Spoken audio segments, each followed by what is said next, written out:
The morning sun cast long shadows across the twisted metal and scorched concrete of Pearl Harbor as Lieutenant Commander Joseph Rochefort hunched over his desk, surrounded by towers of intercepted Japanese messages. It was late April 1942, and the cryptanalyst hadn't seen his family in weeks. His uniform was wrinkled, his eyes bloodshot, but his mind was sharper than ever. Something big was coming. He could feel it in the patterns of enemy communications, in the increased radio traffic that flowed through Station HYPO like a river threatening to burst its banks. Outside his windowless office in the basement of the 14th Naval District Administration building, the Pacific Fleet was a shadow of its former self. 4 battleships lay on the harbor bottom. Hundreds of aircraft had been destroyed. More than 2,000 Americans had died on that infamous December morning. The Japanese had struck with precision and overwhelming force, leaving America's Pacific defenses in ruins. But Rochefort knew something the Japanese didn't. The Americans weren't beaten. They were learning, adapting, and preparing to strike back. "Sir, another intercept from the Japanese Fourth Fleet," said one of his cryptanalysts, placing a freshly decoded message on Rochefort's cluttered desk. The young officer's face showed the strain of endless hours spent wrestling with the enemy's naval code. "They're requesting additional supplies for something called Operation MI. Rochefort's tired eyes suddenly blazed with intensity. For weeks, his team had been tracking fragments of a massive Japanese operation. The enemy was planning something that would dwarf even Pearl Harbor. But where? When? The coded designation AF appeared repeatedly in the intercepts, taunting them with its mystery. If they could crack this puzzle, they might turn the tide of the entire war. Admiral Chester Nimitz stood at the window of his headquarters, gazing out at the salvage crews still working to raise the sunken battleships.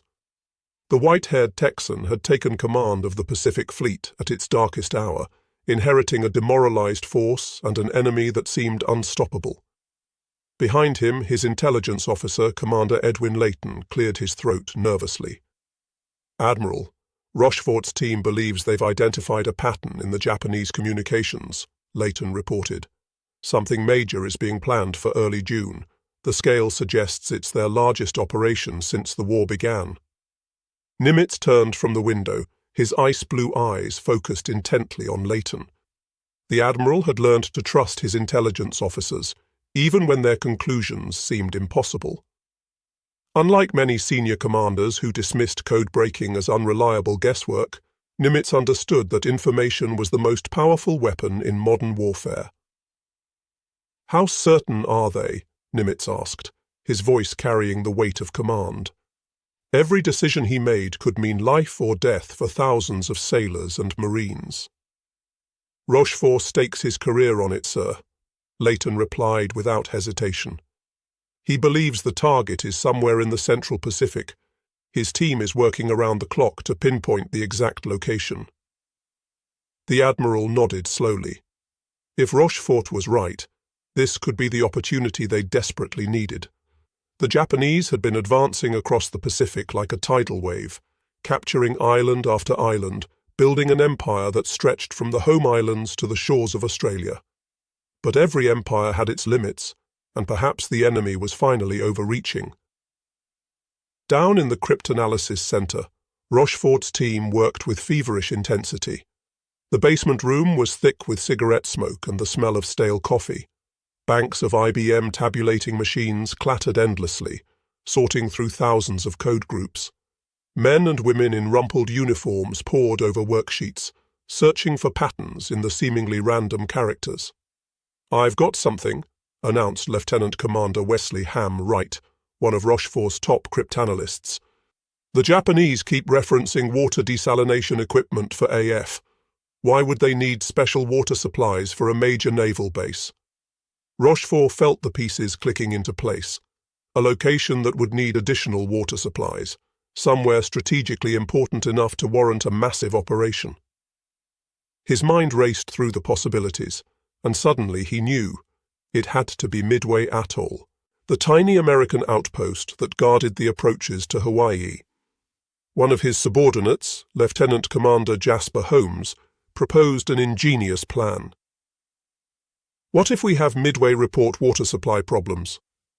If the Japanese mention it in their coded traffic, we'll know AF is Midway. Get me a secure line to Leighton, Rochefort ordered. Tell Midway to send an emergency message in plain language saying their water distillation plant has broken down. Meanwhile, aboard the carrier USS Enterprise, Admiral William Bull Halsey lay in sick bay, his body ravaged by a severe case of dermatitis. The aggressive commander who had led the early carrier raids against Japanese-held islands was now too ill to stand.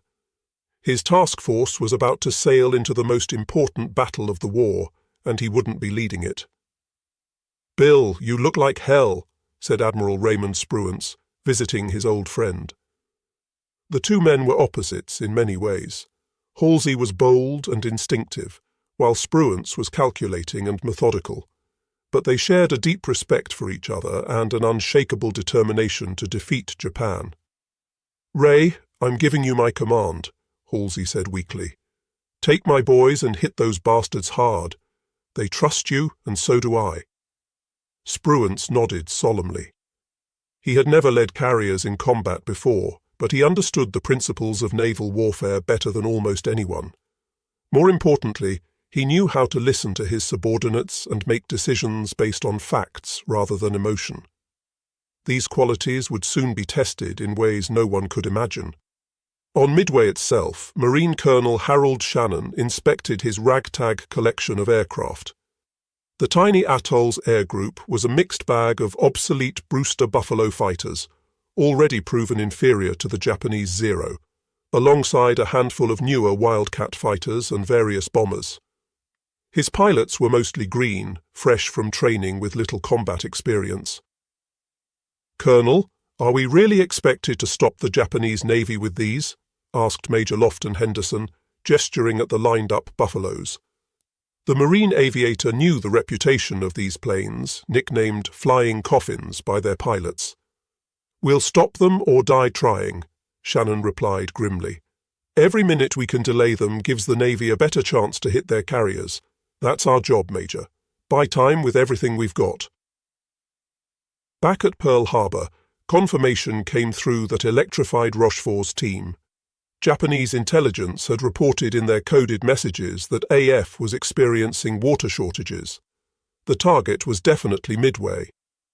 Armed with this crucial intelligence, Nimitz called his senior commanders to an urgent meeting. "Gentlemen, we know where they're going and approximately when," Nimitz announced to the assembled officers. "The Japanese are sending at least 4 carriers to attack Midway in early June. This is our chance to ambush them." Captain Miles Browning, Halsey's chief of staff who would now serve under Spruance, studied the intelligence reports. "Sir, our pilots are reporting at least 6 Japanese carriers operational. If they bring them all—" "They won't," Nimitz interrupted with quiet confidence. "Our intelligence indicates they're splitting their forces. 2 carriers are heading for the Aleutians as a diversion. That leaves 4 for Midway, and we'll be waiting with 3. The mathematics were still daunting. The Japanese carriers, Akagi, Kaga, Soryu and Hiryū, were veterans of Pearl Harbor and the Indian Ocean raids. Their pilots were the best in the world, with years of combat experience. The American carriers, Enterprise, Hornet and Yorktown, had brave crews but far less experience. Moreover, Yorktown had been badly damaged at the Battle of Coral Sea and was limping back to Pearl Harbor. "How long to repair Yorktown?" Nimitz asked, turning to his maintenance officer. 3 months minimum, Admiral." She took bomb hits that went deep into her structure. There's significant damage to her flight deck and fuel systems. "You have 3 days, Nimitz said flatly. "Whatever it takes, I want that ship operational and sailing with the others." The maintenance officer's jaw dropped, but he saw the determination in Nimitz's eyes. "Yes, sir. We'll work around the clock." As May drew to a close, Pearl Harbor became a hive of desperate activity. 1,400 workers swarmed over Yorktown, welding, hammering, and installing new equipment. The repairs that should have taken months were compressed into 72 hours of superhuman effort. Men worked until they collapsed from exhaustion, knowing that every rivet they drove, every plate they welded, might make the difference between victory and defeat. Lieutenant Commander John Thatch, one of the Navy's premier fighter tacticians, gathered his pilots aboard Yorktown. He had developed new tactics specifically to counter the superior maneuverability of the Japanese Zero, which had dominated every aerial engagement so far. "Listen up," Thatch addressed his young aviators. "The Zero can out-turn us, out-climb us, and it's faster. But it's lightly built. Our Wildcats can take punishment and keep flying. We're going to use a new formation I call the Thatch Weave. Work in pairs, cover each other, and never try to dogfight a Zero one-on-one."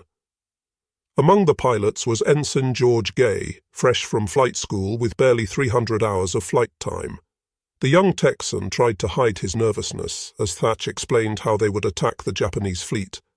The torpedo bombers would go in low and slow, perfect targets for enemy fighters and anti-aircraft fire. Everyone knew it was practically a suicide mission, but no one voiced their fears. In the intelligence offices, analysts worked to piece together the complete Japanese order of battle.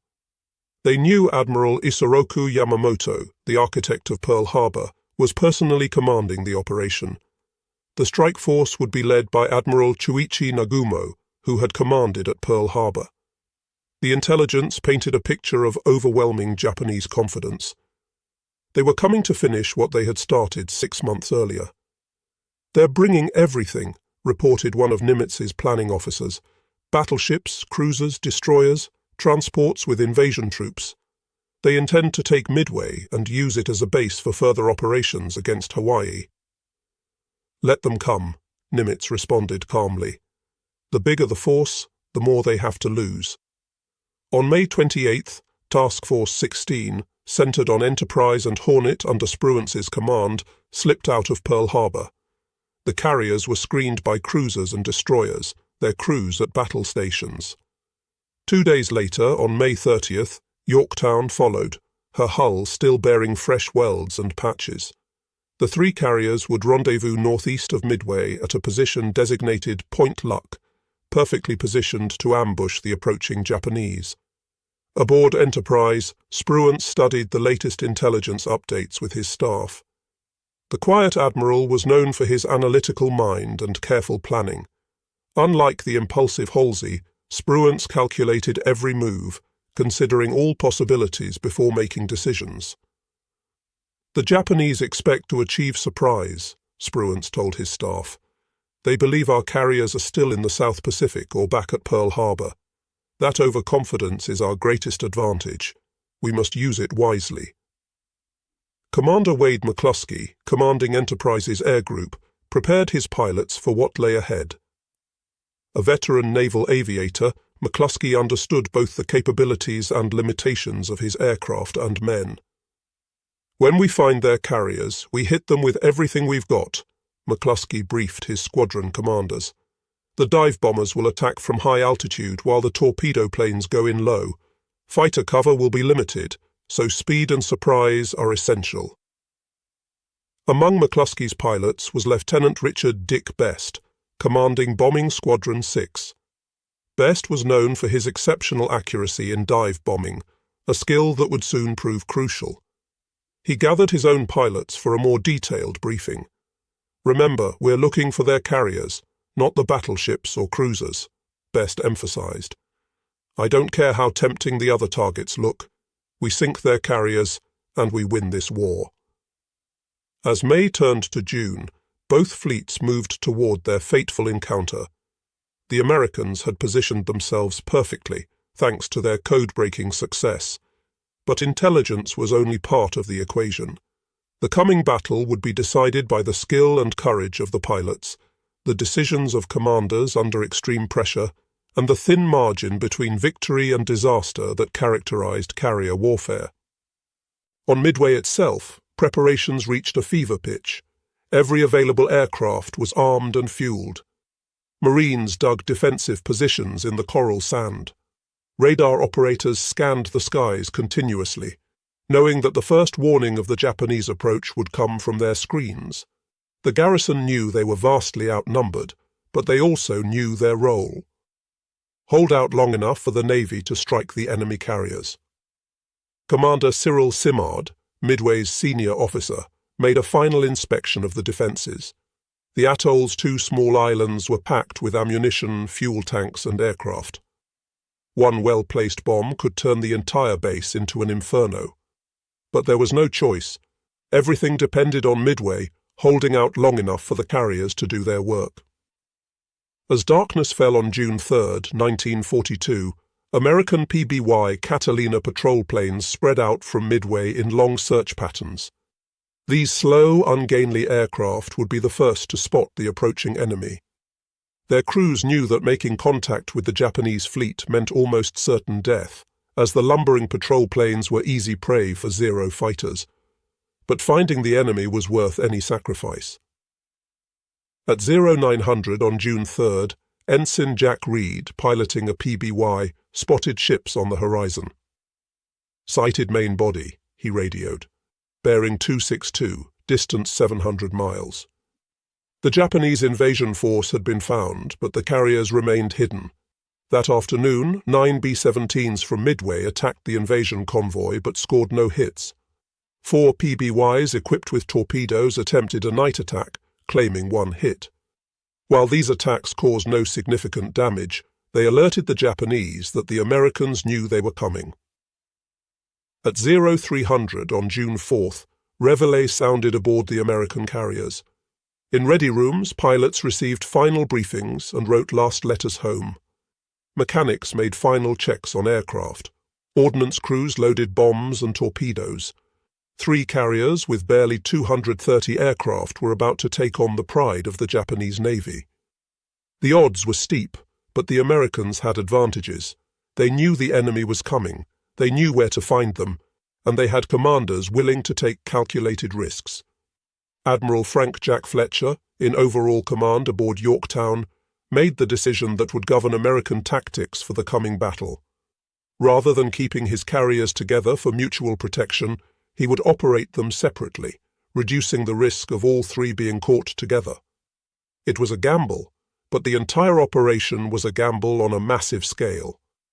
As dawn approached on June 4, 1942, the stage was set for one of the most decisive battles in naval history. The Japanese came in supreme confidence, expecting to catch the Americans by surprise. Instead, they were sailing into a carefully prepared trap. The U.S. Navy, battered but not broken at Pearl Harbor, was about to demonstrate that American determination and ingenuity could overcome even the most daunting odds. At 0430 hours on June 4th, the pre-dawn darkness over Midway was shattered by the roar of aircraft engines. Lieutenant Commander Joichi Tomonaga led 108 Japanese aircraft from the 4 carriers toward their target. The attack force included 36 torpedo bombers carrying conventional bombs for ground attack, 36 dive bombers, and 36 Zero fighters for escort. As they formed up in the darkness, not one of the Japanese aviators suspected that American carriers lurked nearby, waiting. On Midway, radar operators detected the incoming strike at 0552. Many planes bearing 320 degrees, distance 93 miles, the operator reported, his voice steady despite his racing heart. Air raid sirens wailed across the tiny atoll. Marines ran to their battle stations while pilots sprinted to their aircraft. Every flyable plane on Midway had to get airborne immediately or risk destruction on the ground. Major Lofton Henderson led Marine Scout Bombing Squadron 241 into the dawn sky, including his obsolete Buffalo fighters, knowing they were heading into a massacre. The Buffalo was slower, less maneuverable, and more lightly armed than the Zero. But Henderson's Marines had absolute determination to protect their base at any cost. "Enemy fighters, 12 o'clock high." The radio crackled with warnings as the Marines met the incoming strike force head-on. The Zeros pounced on the American fighters like hawks among pigeons. Within minutes, the sky was filled with burning American planes spiraling toward the ocean. Henderson's aircraft was among those shot down as he led his squadron's dive bombers in their attack. But the Marine sacrifice wasn't in vain. Their attack disrupted the Japanese formation and forced the bombers to take evasive action. More importantly, it bought precious time for Midway's bomber force to clear the island and head for the Japanese fleet, whose position had been reported by searching PBY patrol planes. At 0630, Tomonaga's force reached Midway and began their attack runs. Bombs rained down on the airfield, fuel tanks and defensive positions.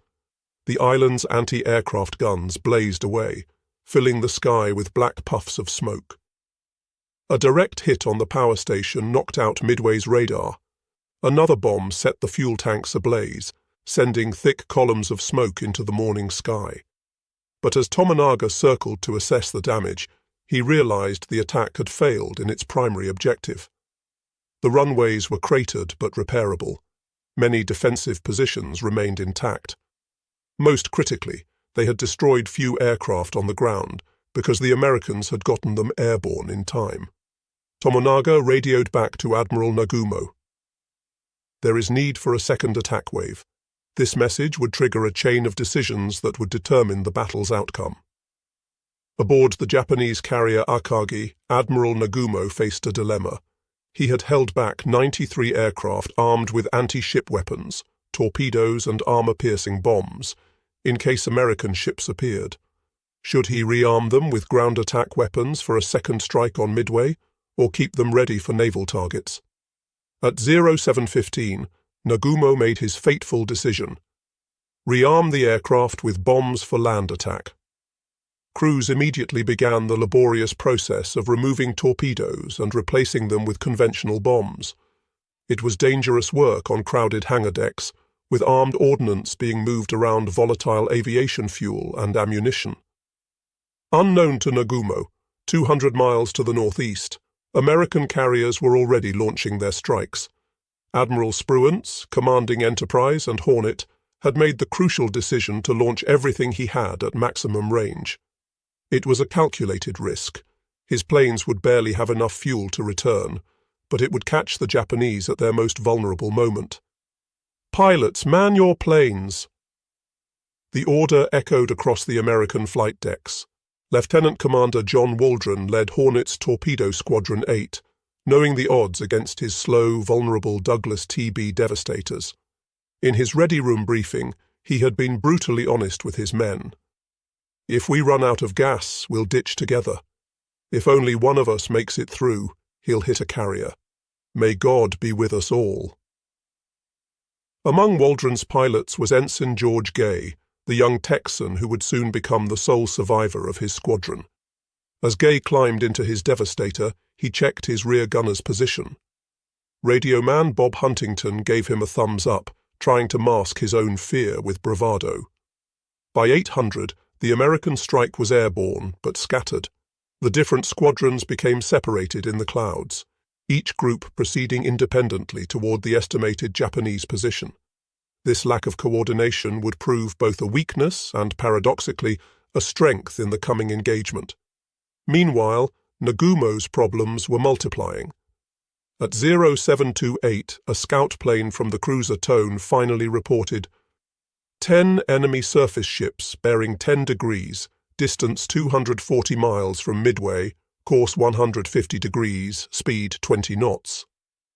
The pilot hadn't identified ship types, a crucial oversight that left Nagumo uncertain whether he faced carriers or merely a surface force. "Suspend rearming operations," Nagumo ordered. But confusion reigned on the Japanese hangar decks. Some aircraft were fully rearmed, others were half-converted, and ordnance was scattered everywhere in the rush to complete the changeover. The delay would prove fatal. At 0820, the Tone Scout plane sent another report that chilled Nagumo's blood. "Enemy ships are accompanied by what appears to be a carrier." The Americans had carriers at sea, and his own aircraft were in chaos, caught between configurations. Worse, his first strike wave was returning from Midway, low on fuel and needing to land immediately. The first American attacks came from Midway-based aircraft, Marine dive bombers, and Army B-17s attacking from high altitude. These uncoordinated attacks scored no hits, and the Japanese carriers easily evaded the falling bombs. Zero fighters slaughtered the Marine planes, but each failed attack forced the Japanese carriers to maneuver, delaying flight operations. At 0920, Lieutenant Commander John Waldron spotted the Japanese fleet through breaks in the clouds. His torpedo squadron was alone, having become separated from the fighters and dive bombers. Waldron knew attacking without fighter cover was suicide, but he also knew this might be their only chance. "Attack immediately," Waldron ordered, leading his 15 Devastators down toward the Japanese carriers. The Zeros were waiting. As the slow torpedo bombers lumbered toward their targets at wave-top height, the Japanese fighters attacked ferociously. One by one, the Devastators burst into flames and crashed into the sea. Ensign Gay watched in horror as his squadron mates died around him. Waldron's plane was hit and cartwheeled into the ocean. Others exploded in mid-air or broke apart under the concentrated fire. Gay pressed on, his gunner Huntington firing desperately at the swarming Zeros until he was killed by a burst of cannon fire. Gay released his torpedo at the carrier Soryu, then flew directly over the ship so low he could see the faces of Japanese sailors. Moments later, his plane was riddled with bullets and crashed into the sea. Wounded but alive, Gay inflated his life jacket and hid under a floating seat cushion, becoming an unwilling spectator to the battle's climax. Torpedo Squadron 8 had been annihilated. All 15 Devastators were shot down. Of 30 men, only George Gay survived. Their torpedoes, plagued by technical problems, either missed or failed to explode. But their sacrifice had not been in vain. The attack had pulled the Japanese fighter cover down to sea level, leaving the high altitudes undefended. More American torpedo squadrons arrived and met similar fates. Enterprise's Torpedo Squadron 6 lost 10 of 14 aircraft. Yorktown's Torpedo Squadron 3 lost 10 of 12. The obsolete Devastators and their defective torpedoes seemed to validate Japanese confidence in their superiority. But the repeated attacks were forcing constant evasive maneuvers, preventing Nagumo from launching or recovering aircraft. By 1020, the Japanese carriers were in chaos. Returning aircraft from the Midway strike circled overhead, desperately low on fuel. The flight decks were crammed with aircraft being refueled and rearmed. Bombs and torpedoes were scattered on the hangar decks. Fire safety procedures were being ignored in the rush to prepare a strike against the American carriers. It was at this moment of maximum vulnerability that Commander Wade McCluskey arrived overhead with 33 dive bombers from Enterprise. McCluskey had led his squadrons on an exhausting search, flying beyond the point where fuel reserves allowed safe return. Just as he was about to turn back, he spotted a Japanese destroyer racing northeast. Correctly guessing it was heading to rejoin the main force, McCluskey followed its course. At 10:22, McCluskey's perseverance was rewarded. Through breaks in the clouds, he saw the Japanese carriers spread out below, their flight decks packed with aircraft. No Zeros challenged him at altitude. They were all at sea level, finishing off the last torpedo bombers. McCluskey split his force, assigning squadrons to different targets, and gave the order millions of Americans had been waiting for since Pearl Harbor. Attack immediately. Lieutenant Dick Best led his squadron toward Akagi, Nagumo's flagship. As he pushed over into his dive, Best kept his eye on the growing shape of the carrier. At 2,500 feet, he released his 1,000-pound bomb and pulled out sharply. Behind him, his wingmen followed in precise sequence. Most bombs missed. The pilots were exhausted and diving through anti-aircraft fire, but Best's bomb was perfectly placed. It punched through Akagi's flight deck and exploded in the hangar deck among fueled and armed aircraft. The result was catastrophic. Secondary explosions rippled through the ship as fuel and ordnance detonated in a chain reaction. Within minutes, Akagi was an inferno.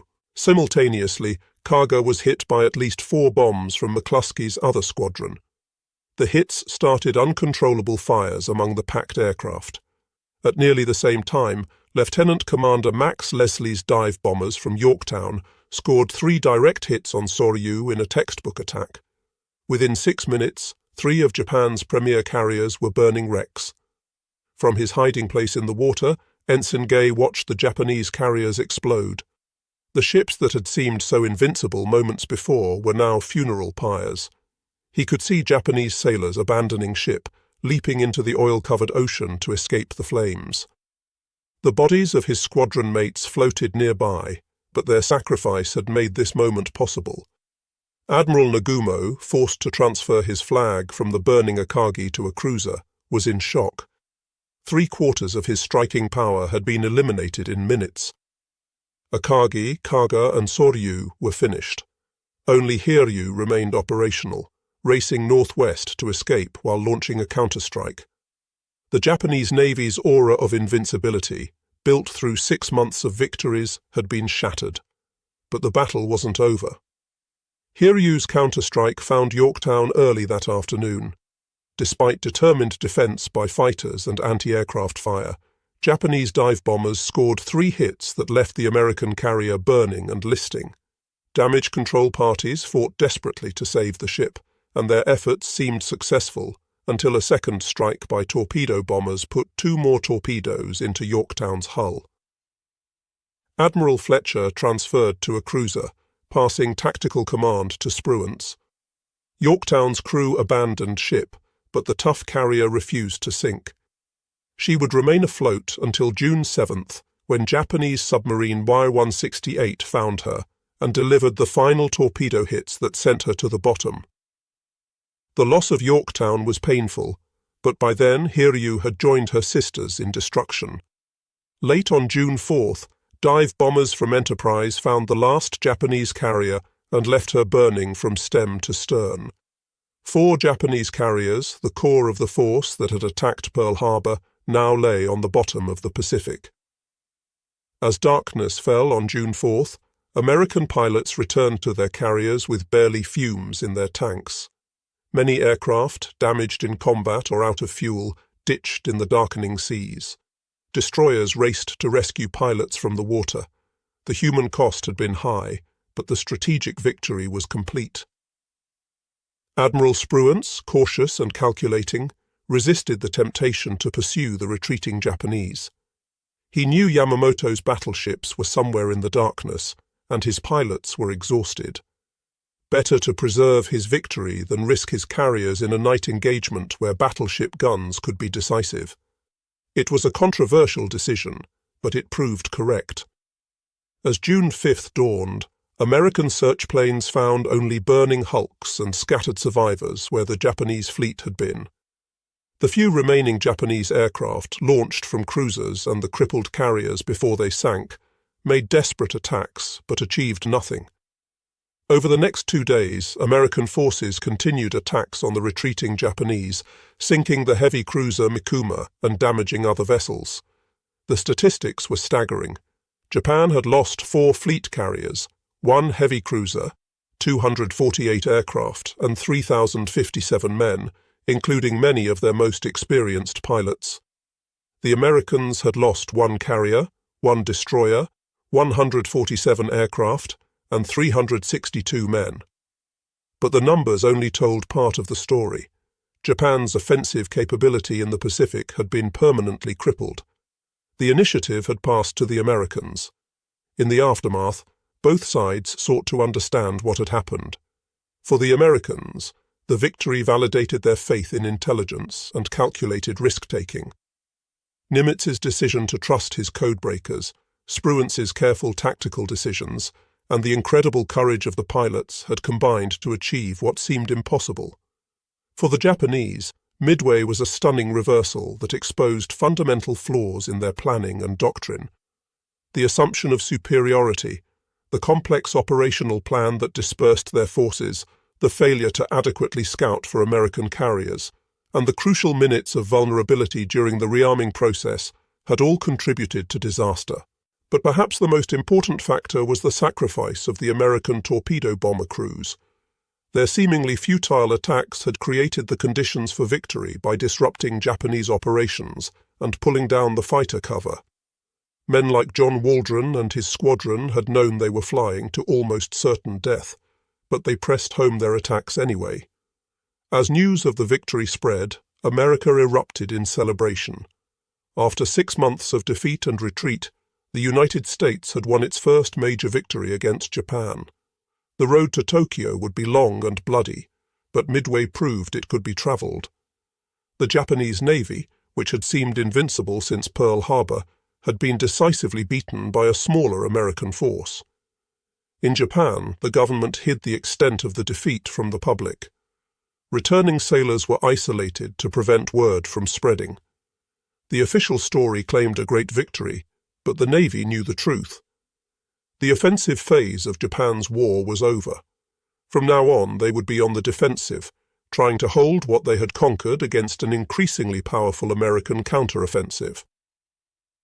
The Battle of Midway became a turning point not just in the Pacific War, but in world history. It demonstrated that intelligence, properly used, could overcome numerical disadvantage. It showed that courage and sacrifice, even in apparent failure, could create opportunities for victory. Most importantly, it proved that the United States had the will and capability to defeat even the most formidable enemy.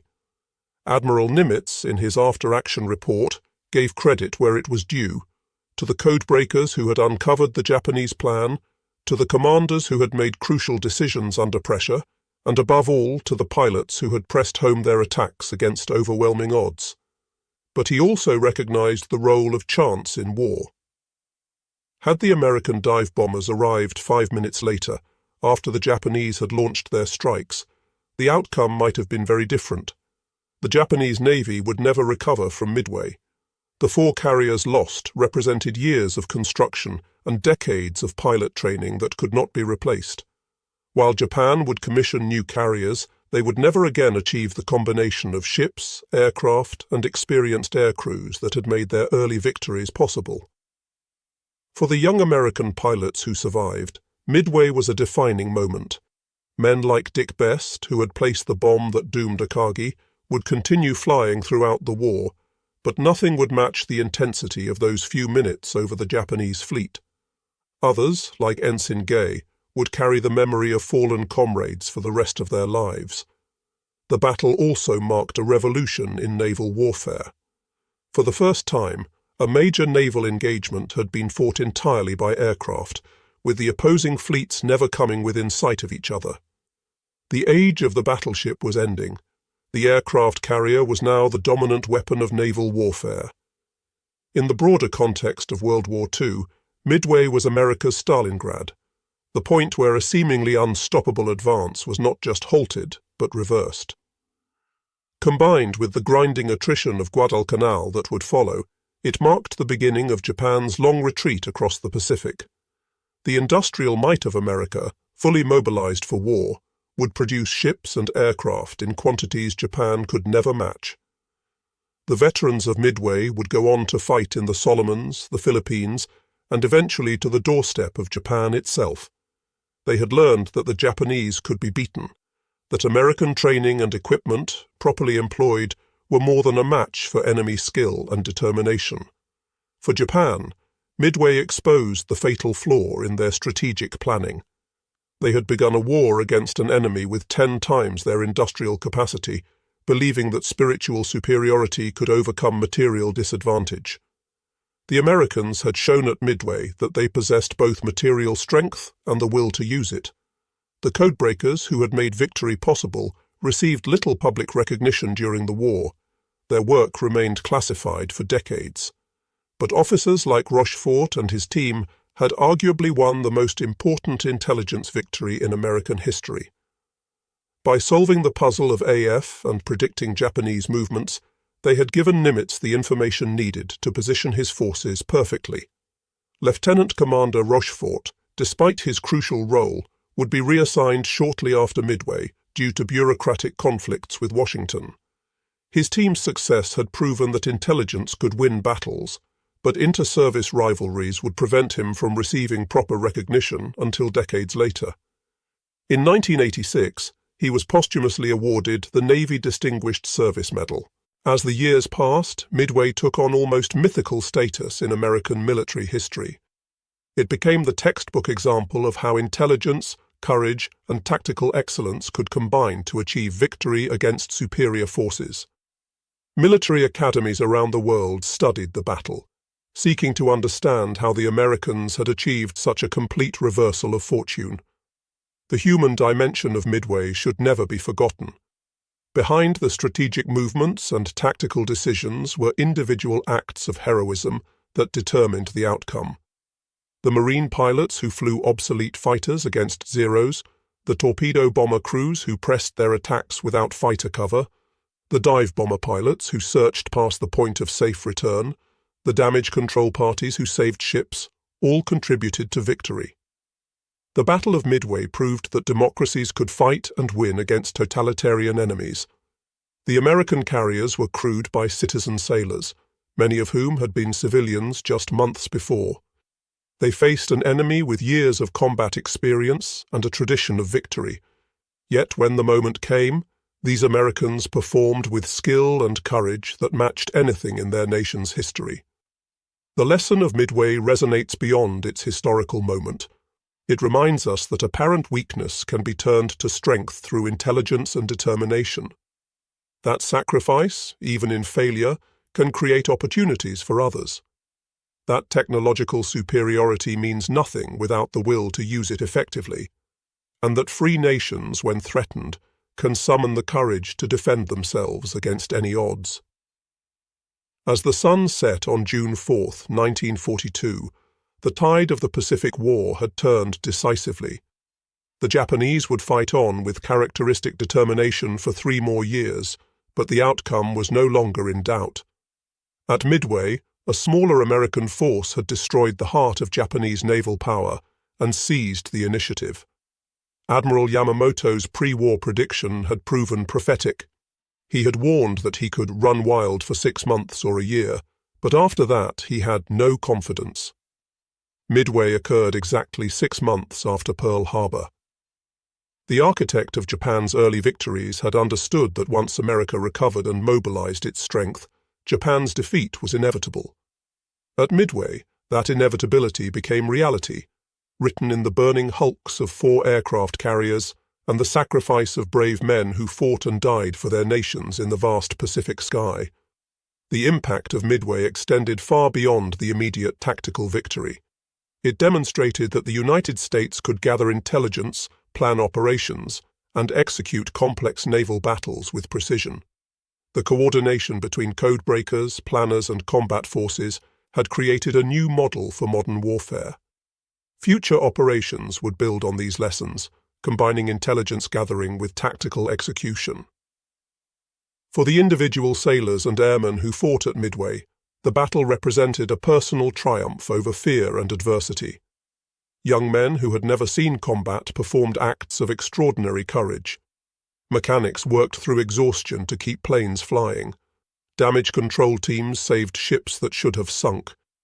Radio operators maintained communications under fire. Each person's contribution, no matter how small, had helped achieve victory. The Japanese pilots and sailors who fought at Midway also displayed remarkable courage and skill. Despite the disaster that befell their carriers, they fought with determination until the end. Many chose death over surrender, going down with their ships or flying their damaged aircraft into the sea rather than be captured. Their sacrifice, though in a losing cause, reflected the warrior tradition that had made them such formidable opponents. In the aftermath of Midway, both navies would apply the lessons learned. The Americans would refine their carrier tactics, improve their aircraft, and develop better torpedoes. The Japanese would struggle to rebuild their carrier forces and train new pilots to replace those lost. But the fundamental shift in momentum could not be reversed. America's industrial production would soon flood the Pacific with new ships and planes, while Japan's resources dwindled. The Battle of Midway stands as one of history's most decisive naval engagements. In the span of a few minutes on June 4, 1942, the course of the Pacific War changed forever. American dive bombers, arriving at the perfect moment, struck Japanese carriers at their most vulnerable.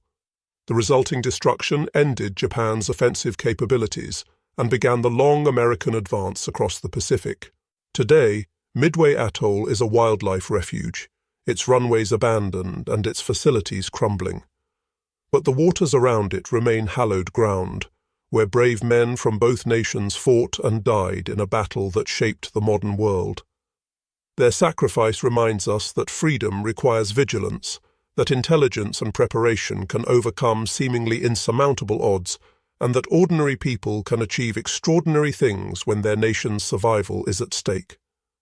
The legacy of Midway lives on in the United States Navy's emphasis on intelligence, carrier aviation, and flexible tactics.